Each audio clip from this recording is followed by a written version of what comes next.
안녕하십니까. 한의학 박사 이계복 원장입니다. 오늘은 똑똑한 한의학 16편으로 아토피 피부염의 한방치료에 대해서 말씀드리겠습니다. 아토피의 뜻은 과민 반응 또는 비정상적 반응이라는 뜻입니다. 현대사회가 발달되면서 알러지가 많아진 것은 누구나 인식하고 있습니다. 특히 아토피 피부염은 심각하고 치료가 잘 안 되어서 고생을 많이 하는 질병입니다. 많은 피부병 환자가 내원해서 치료를 받는데 보통 난치성 피부병은 대부분 알러지 피부병이라고 말합니다.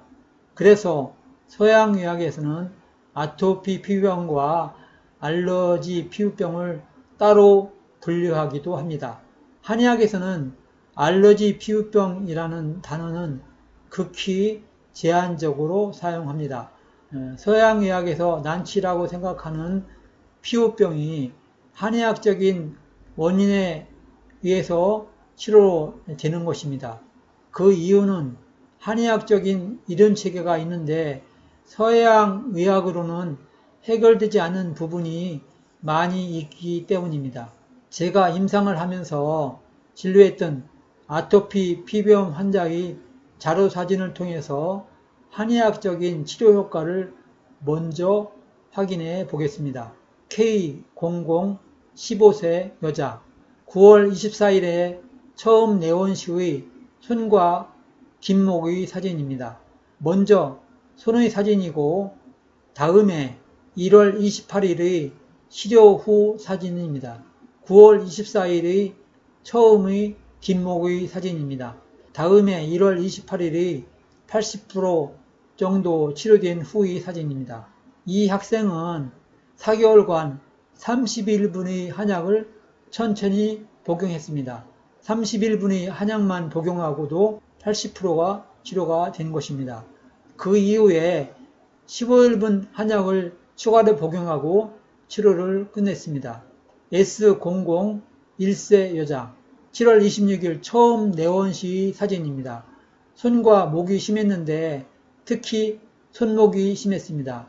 증상이 심해서 붕대를 감고 있는 모습입니다. 8월 4일의 두 번째 내원 시의 사진입니다.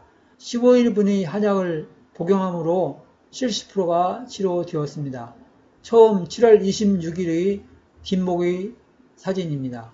8월 4일 15일분의 한약을 복용하고 70%가 치료되었습니다.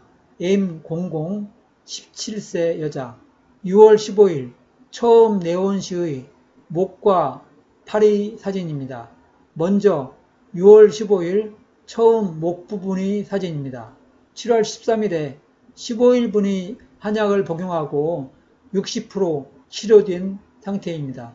다음은 6월 15일 처음 내원 시의 팔의 사진입니다. 7월 13일에 15일분의 한약을 복용하고 60% 치료된 사진입니다. 한약을 약간 천천히 복용한 것입니다.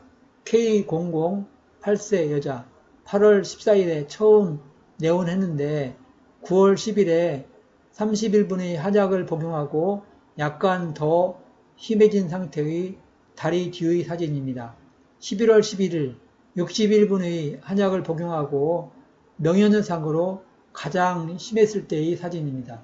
다음에 1월 21일 90일분의 한약을 복용하고 90% 치료된 상태의 사진입니다.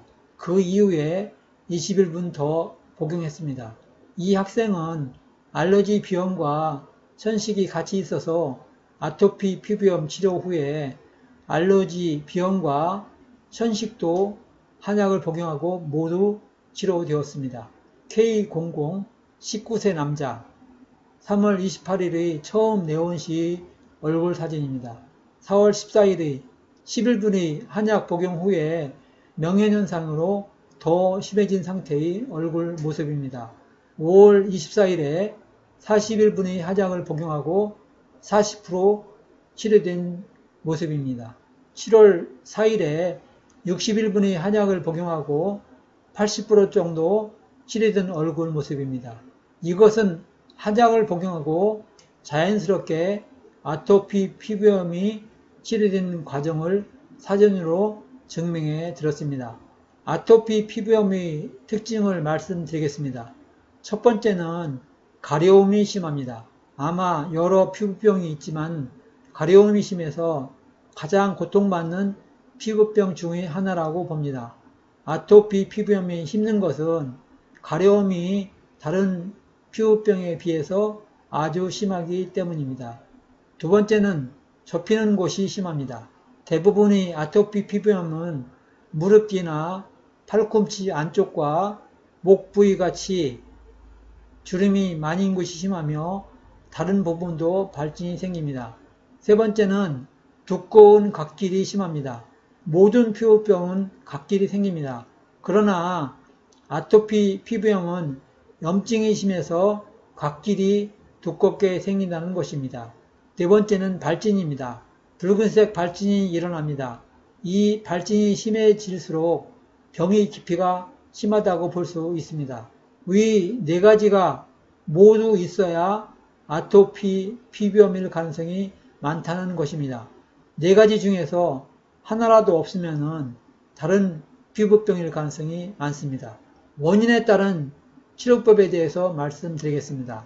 음기가 부족할 때는 밤에 가려움이 심하며 주로 저녁 6시에서 아침 10시 사이에 심하고 N쪽이 심합니다. 이때 음기를 보충해주는 한방 치료를 합니다. 두 번째, 열이 많을 때는 주로 아침 8시에서 저녁 6시인 낮에 더 가렵습니다. 더울 때는 더 가렵습니다. 오른쪽이 심한 경우가 많습니다. 이때 열을 내려주는 한방 치료를 하면 됩니다. 세 번째, 위장이 열이 많을 때는 변비가 심해하면서 가렵고 얼굴 뺨 주위에 심하고 가슴과 다리 앞쪽으로 심할 때가 많습니다. 이때는 위장이 열을 내려주는 한방 치료를 하면 됩니다.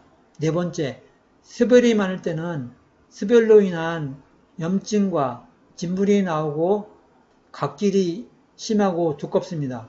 이때 습열을 없애주는 한방 치료를 합니다. 쉽게 말해서 몸이 여름과 같이 습도도 높고 온도도 높은 몸 상태라는 것입니다. 한약을 복용해서 몸의 상태를 시원하게 만들어 줄 수 있다는 것입니다. 한의학 치료의 특징은 위와 같이 원인에 따라서 치료합니다. 서양의학의 치료는 증상의 치료에는 탁월합니다. 그러나 증상의 치료는 양약 복용을 중단하면 다시 생깁니다. 이것은 원인이 해결되지 않고 증상만을 치료했기 때문입니다. 한방치료 방법에는 주로 한약과 신구치료와 한방물리요법 등이 있습니다.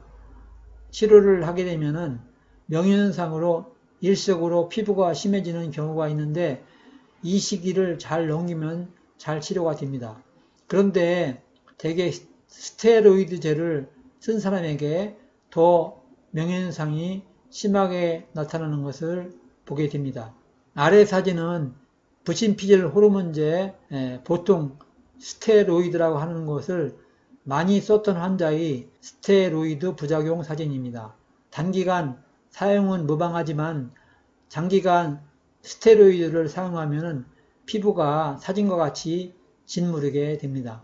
또 인체의 리듬상 7일에서 8일 주기로 심해졌다 덜해졌다를 반복하는 경향이 있습니다. 그렇지만 개의치 말고 치료를 지속하면 치료가 됩니다. 아토피 피부염 치료 과정에서 명현상으로 심해지는 것을 자료로 설명합니다. 자료의 그림 사진과 같이 감기로 인해서 열이 발생하거나 여자가 월경 전후에 몸에 열이 생길 때 더 심해지는 것을 그림으로 표기했습니다. 처음에는 대부분 명현현상으로 심해졌다가 차차 나아가는 과정을 그림으로 설명한 것입니다. 그리고 한약의 특성상 차가운 성질이 한약을 복용하게 되는 경우가 있는데 이때 설사를 하는 경우가 가끔 있습니다. 이런 경우는 한약의 복용량을 조절해서 드시면 문제가 없어집니다. 치료 후의 몸 관리. 첫 번째, 가장 중요한 것은 음식의 조절입니다. 아무리 치료를 잘해도 음식을 조절하지 않으면 재발하기 쉽습니다. 특히 인삼, 홍삼, 생강, 꿀, 닭고기, 계란, 카레, 라면, 피자 등 열성 음식을 많이 먹으면 치료가 되지 않거나 치료 후에 재발하기가 쉽습니다. 두 번째, 열량이 많은 음식이나 지방이 많이 들어간 음식도 해당됩니다. 술이나 강도가 높은 심한 운동이나 더운 곳에서 생활해도 재발하기 쉽습니다. 위 요소들을 관리하면서 한약을 복용하면 지긋지긋한 아토피, 피부염에서 해방될 수 있을 것입니다. 다음 시간에는 똑똑한 한의학 17편으로 밤에 피부가 가려운 피부병에 대해서 말씀드리겠습니다. 밤에 가려운 피부병을 한의학에서는 음성발진이라고 합니다. 밤마다 가려운 피부병을 치료할 수 있는 한의학적 치료 방법이 있다는 말씀을 드리겠습니다. 오른쪽 아래의 붉은색 글씨의 구독을 눌러주시면 감사하겠습니다. 또한 유튜브 영상이 마음에 드시면 공유를 많이 해주시면 감사하겠습니다. 한의학 박사 이계복 원장이었습니다. 감사합니다. 안녕히 계세요.